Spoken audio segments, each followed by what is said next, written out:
Hello అండి అందరికీ welcome to my channel. ఈరోజు నేను చూపించే రెసిపీ వచ్చేసి కమ్మని నేతి బొబ్బట్లు. నేతి బొబ్బట్లు ఎలా తయారు చేసుకోవాలో ఇప్పుడు చూసేద్దామండి. 1 గ్లాస్ పచ్చిశనగపప్పు తీసుకొని సరిపడా వాటర్ యాడ్ చేసుకొని 4 విజిల్స్ వచ్చే వరకు కుక్కర్లో ఉడికించుకోవాలి.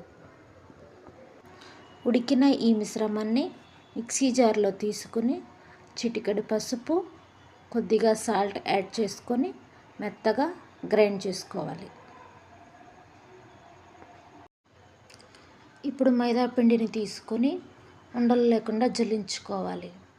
కొంచెం రైస్ ఫ్లోర్ కానీ గోధుమ పిండి కానీ యాడ్ చేసుకోవచ్చు. ఇది ఆప్షనల్ అండి. 1 స్పూన్ సాల్ట్ యాడ్ చేస్తున్నాను. కొద్దిగా పసుపు కూడా యాడ్ చేస్తున్నాను. 2 మిక్స్ చేసుకోవాలి. కొద్దిగా వాటర్ యాడ్ చేసుకొని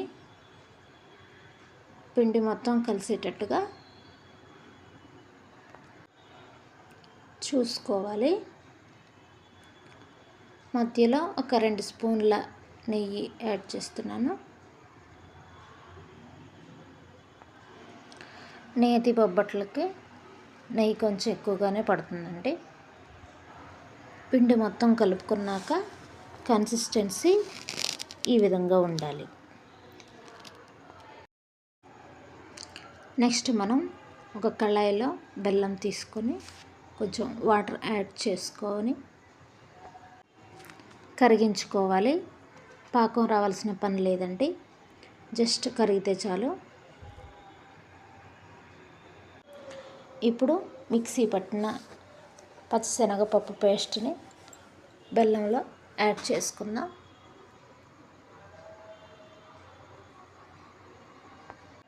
పప్పు మొత్తం దగ్గరగా అయ్యే వరకు కుక్ చేసుకోవాలి. మనం ఉండలుగా చుట్టుకోవటానికి వీలుగా ఉండే వరకు దగ్గరగా అవ్వాలి. నెక్స్ట్ మనం ఒక కవర్కి నెయ్యి రాసుకోవాలండి. ఇప్పుడు మనం చపాతీ సైజ్ మైదా ఉండను తీసుకొని కొంచెం వెడల్పుగా అనుకోవాలి.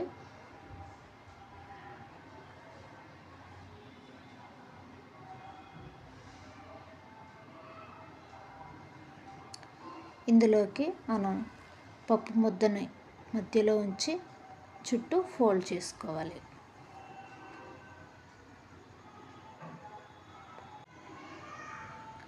తరువాత కొంచెంగా నెయ్యి రాసుకొని వెడల్పుగా అనుకోవాలి.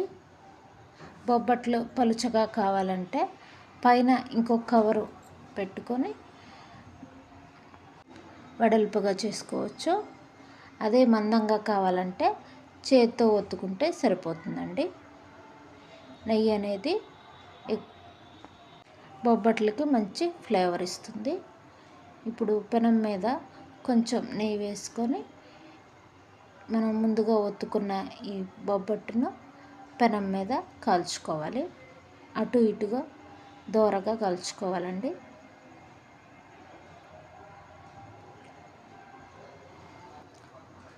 మధ్యలో నెయ్యి వేసుకుంటూ లో ఫ్లేమ్లో కాల్చుకోవాలి.